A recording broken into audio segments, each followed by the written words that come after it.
हम तो मिस्टेक एक तो वर्डे मिस्टेक कर दी हम। इस पे तो पुलिस नहीं कार्रवाई करती है, तो क्या कहिए? 58,000 आवासों पे अवैध कब्जा है। 58,000 समझ रहे हैं, वहाँ 58,000, ये तो 5 मामूली, यानी 60,000 आवास। अगर यह सत्र चलती इस बार फरवरी में, तो आप इस मुद्दे को, इस मामले को हम उठाएंगे। इसीलिए मैं मानता हूँ कि हमारा ये रास्ता थोड़ा सा टेढ़ा है, रास्ता थोड़ा सा लीक से हटकर है, लेकिन इंसान मजबूरी में इन रास्तों पे आता है। ये देखिए, ये आज का पेपर नहीं है, ये कई महीनों नहीं, हमें लगता है वर्षों पुराना पेपर है, जहां स्पष्ट लिखा है, ये इस देश का एक सम्मानित अखबार है, प्रभात खबर में छपा है जी, धनबाद संस्करण में छपा है कि 58,736 आवासों पे कब्जा है, जिनमें तो समझ सकते हैं ये धनबाद का मामला है लगभग 60,000, और यहाँ बोकारो नहीं, सिर्फ बेरमो का मामला है 6,000, फिर बोकारो सेल की बात करेंगे तो ऐसे अनगिनत कब्जे हैं। तो हम इसमें हाँ, और एक पेपर दिया गया है, हाँ ये बेरमो वाला, सीसीएल के 5,500 क्वार्टर पे कब्जा है। सीसीएल, ये तो सीसीएल के 5,500 क्वार्टरों पे कब्जा है। तो जो लोग हमें संविधान की पाठ पढ़ा रहे हैं, जो लोग हमें संविधान का ज्ञान दे रहे हैं, उनका ज्ञान इन सब विषयों पे क्यों नहीं है? ये कौन सा संवैधानिक कार्य है?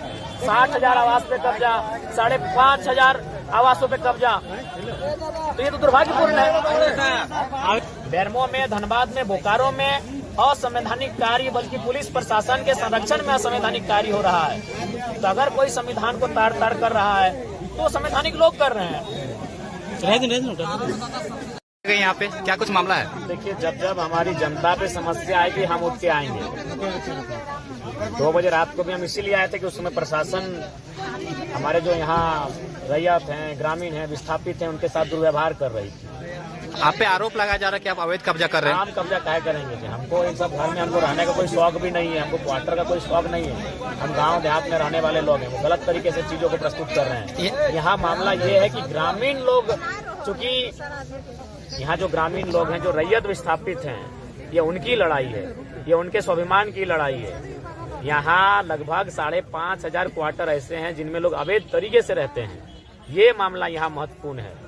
तो इसी को लेकर ग्रामीण लगातार आवाज उठा रहे हैं, लेकिन कोई इनकी आवाज को सुन नहीं रहा था। तो ग्रामीणों को हमने ही कहा कि अगर सही रास्ते से सीधी अंगुली से घी नहीं निकल रहा है तो अंगुली को टेढ़ा कीजिए, आप भी क्वार्टर में घुस जाइए। अपने प्रशासन आएगी, मीडिया मैनेजमेंट आएगी, और जरूरत पड़े तो हम भी आएंगे। हमको इन सब क्वार्टरों की कोई आवश्यकता नहीं है। तो दरअसल मामला ये है, 2 बजे रात को कोई यहाँ क्वार्टर कब्जा करने छूट जाता है, दिन में आया। तो 2 बजे रात को हम आए थे कि पुलिस प्रशासन यहाँ मनमानी कर रही थी। जो यहाँ लड़के थे, रैयत हैं, जो विस्थापित लोग हैं, उनके साथ बदसलूकी की जा रही थी। उसी घटना को सुनकर हम रात 2 बजे आए थे, और फिर हम अपना क्षेत्र में चले गए। हम नवाडी में जनता दरबार लगाए, हम डुमरी में जनता दरबार लगाए। हमें फिर सूचना मिली कि फिर एसडीओ महोदय भी आके यहाँ मनमानी करने लगे हैं, तो फिर हम उठ के चले आए। तो यहाँ हम रात को भी आए थे अपनी जनता के लिए, और अभी भी आ रहे अपनी जनता के लिए। ऐसे क्वार्टर की हमें कोई आवश्यकता नहीं है। मतलब जो अभी जो क्वार्टर का मामला आ रहा है, इसमें कहीं ना कहीं आपके लोगों के द्वारा बोला जा रहा है कि विधायक की आवाज के लिए हम लोग को चाहिए। नहीं, ऐसा कोई आवाज नहीं है। लोगों ने, चूंकि देखिए, आप जान रहे हैं कि जब प्रशासन और जब पुलिस सामने आता है तो आम लोगों को पहचानती नहीं है। आम लोगों को लाठियों के साथ उनका मैंने स्वागत करती है। तो इसीलिए हमने कहा था कि अगर आपको जरूरत पड़े तो हमारे नाम का इस्तेमाल कीजिए, कोई दिक्कत नहीं है। मतलब ये माना जाए कि अब मामले को जनता तक पहुंचाने के लिए बस आपका नाम कितना किया जाए? बिल्कुल नेशनल मीडिया तक पहुंचाने के लिए किए, तो नेशनल मीडिया तक ये मामला गया है। ये मामला पूरे राज्य में, पूरे जिले तक गया है। इस मामले को हाईलाइट करना मेरा मकसद था।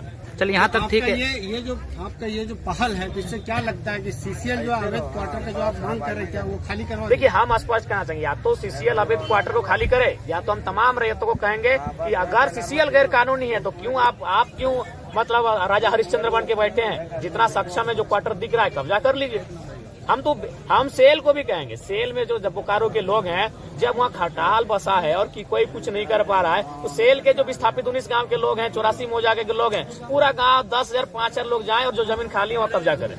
तो ये संवैधानिक नहीं, संवैधानिक आप की हम बिल्कुल संवैधानिक, लेकिन जब आप सीसीएल संवैधानिक बात नहीं कर रही है, डीसी संवैधानिक का हवाला नहीं कर पा रहे हैं, डीएसपी तमाम पदाधिकारी, तो ये संविधान का डर और संविधान का दायरा केवल आम व्यक्ति तक क्यों? नहीं, विधायक जो है संविधान को लेकर के लगातार आवाज उठाते हैं। नहीं, संवैधानिक हम तभी है जब अगला संवैधानिक है। हम बिल्कुल हम संवैधानिक है, अगला संवैधानिक है, हम भी संवैधानिक है। अगर अगला संवैधानिक नहीं हो पाएगा तो हमें लगता है कभी कभी हमें भी घी को निकालने के लिए उंगली को टेढ़ी करने की आवश्यकता है। हम तो बोल रहे हैं 5500 क्वार्टर अवैध कब्जा है, मामूली बात है। और ये क्या मामला है कि मान के चलिए कुछ लोग जो बड़े नेता कहिए, बड़े माफिया टाइप के लोग कहिए, वे लोग 7-8 को क्वार्टर ले लिए हैं और 1 लाख 2 लाख में बेच रहे हैं उन क्वार्टरों को। तो गलत और असंवैधानिक तो वे कर रहे हैं और सीसीएल को जानकारी है। तो जब भारत देश की एक मान्यता प्राप्त संस्था जिसको हम सीसीएल कहते हैं, अगर वो संवैधानिक है तो एक आम व्यक्ति कितना संवैधानिक रह पाएगा। इसीलिए संविधान, जब सभी लोग संविधान का पालन करेंगे तभी संविधान की सुंदरता रहती है। इसीलिए वे तो सक्षम पदाधिकारी, उनको सबसे पहले संविधान का अनुपालन करना चाहिए और कल ही सीसीएल कर्मियों के अलावे जो लोग भी हैं उन्हें खाली करवाना चाहिए। हाँ, हम चूंकि यही मेरा तर्क रहेगा, तो इसीलिए हमने ये आज थोड़ी नया थोड़ी हमको लगता है। इससे पहले भी कुछ दिन पहले चंद्रपुरा में, आज कभी बीटीपीएस में, तो कभी आपका मकोली में इस प्रकार की घटनाएं घटती है कि जब गांव का आदमी क्वार्टर में जाता है तो उनको दुत्कार किया जाता है, और जब कोई माफिया प्रवृत्ति का संरक्षण लेके आता है तो उसको 1 नहीं 7-8 क्वार्टर दे दिया जाता है। तो एक्चुअली से लोगों की बात कोई सुन नहीं रहा था और सही रास्ते से कोई सुन नहीं रहा था। तो मानते हैं ये रास्ता थोड़ा टेढ़ा था, लेकिन मामले को हाईलाइट करने के लिए ऐसा करना पड़ा। पर मामले को देखते हुए ऐसा लग रहा था लगभग 4 से 5 थाना का पुलिस आई थी। तो नहीं, ये सबसे बड़ा दुर्भाग्यपूर्ण है कि आप सोच सकते हैं कि ग्रामीणों के पक्ष की तरफ से एक विधायक बैठा है और फिर भी उनका व्यवहार कैसा है, तो आम व्यक्ति के साथ क्या व्यवहार होता होगा। ये कोयलांचल में क्या मनमानी हो सकती है। ऐसे ही नहीं इतने नेताओं का कत्ल हुआ है, उसमें पुलिस प्रशासन का भरपूर योगदान होता है। नहीं समझिए, ठीक है, जनता सही है कि गलत है उसका चर्चा हम बाद में करते हैं। इनकी तरफ से एक विधायक पक्ष लेके आया है तो कम से कम मैनेजमेंट को सामने आके बात करनी चाहिए थी, एसडीएम को आके सामने बातचीत करनी चाहिए थी। विधायक जी, ये ठीक नहीं है, ये उचित नहीं है, आप लाठी लेके पहुंच गए। कुछ लोग बोल रहे थे महिला पे लाठी मार रहे थे, महिलाओं पे लाठीचार्ज हुआ है, इनकी चूड़ियां तोड़ी गई है, इनके हाथों में चोटें लगी है। बॉर्डर जैसा माहौल बन गया था यहाँ पे। बिल्कुल, ये बहुत ही दुर्भाग्यपूर्ण है। तो वही तो हम बताना चाहते हैं कि वही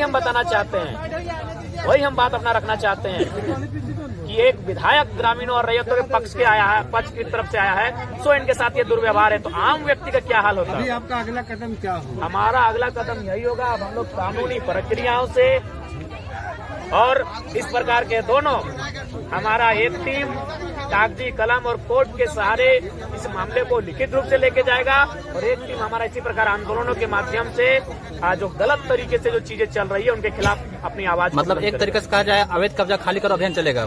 चलना ही चाहिए, गलत बात है। क्यों अवैध कब्जा भाई, क्यों अवैध कब्जा? भी 1-2 नहीं 5,500 क्वार्टर, और धनबाद में भी शायद 6, हम बोले थोड़ा 13, नहीं हमको लगता है ज्यादा, वहाँ 8800 कुछ आसपास है। पुलिस वही लोग को संरक्षण दे रही है। तो चूंकि पुलिस संरक्षण उन्हीं लोग को इसलिए देती है क्योंकि पुलिस की माफियाओं के आगे नहीं चलती है, और कोयलांचल में जो है, जो दबंग प्रवृत्ति के लोग हैं, माफिया प्रवृत्ति के लोग हैं, उनके हाथों में कोयलांचल है, इसीलिए आम व्यक्ति सताए जा रहे हैं ना। तो अगर आज आम व्यक्ति की आवाज को उठाने के लिए आज ये 70 वर्षों से सही रास्ता चयन कर रहे हैं, आज ये 1986 से, कोई 1985 से सही रास्ता का चयन कर रहा है। बताइए, हम तो धनबाद का भी ये 58,000